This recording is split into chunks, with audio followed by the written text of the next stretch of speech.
সোনালী গালিচায় ঢাকা বগুড়ার বিস্তীর্ণ মাঠ। মাঠে মাঠে চলছে ধান কাটা মারাই। ৩ মাস অক্লান্ত পরিশ্রমের ফসল কাটার সময় কৃষকের চোখে ভাসে স্বপ্ন। বাজার দরের উপর নির্ভর করে সে স্বপ্নের পরিণতি। ন্যায্য মূল্য না পেলে ভাঁজ পড়ে কপালে। কাঁধের উপর বাড়ে দায়দানার ভার। কৃষকেরা বলছেন সরকার এবার ধানের ন্যায্য দাম বেঁধে দিয়েছে, কিন্তু হাট বাজারে তার থেকে ৩০০ টাকা কম দামে ধান বিক্রি হচ্ছে। সরকারের নির্দেশনা মেনে ধান দিতে পারলেই লাভবান হবেন তারা।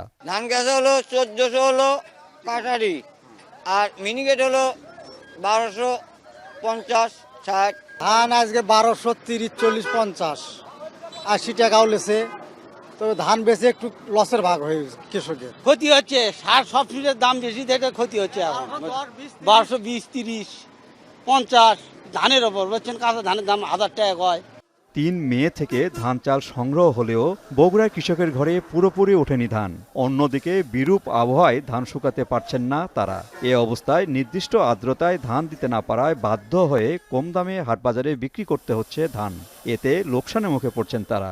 আমরা ক্রয় করার পর থেকে কিন্তু আবহাওয়াটা কিছুটা প্রতিকূলে আছে, একটু স্লো আছে। তবে আশা করছি যে আবহাওয়া ভালো হলে আমাদের পুরোদমে আমাদের সংগ্রহ কার্যক্রম শুরু হবে এবং কৃষক দাম তারা যেটা আশা করছে, তাদের যে খরচ সেটা তারা পুষিয়ে নিতে পারবে।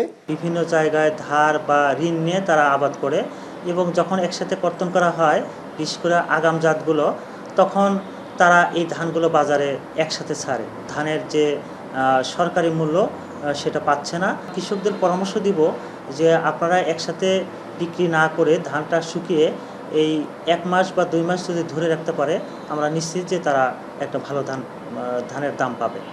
বগুড়ায় এবার ১,৮৫,০০০ হেক্টর জমিতে ধান থেকে চাল আসবে প্রায় ৭.৫ লাখ টন।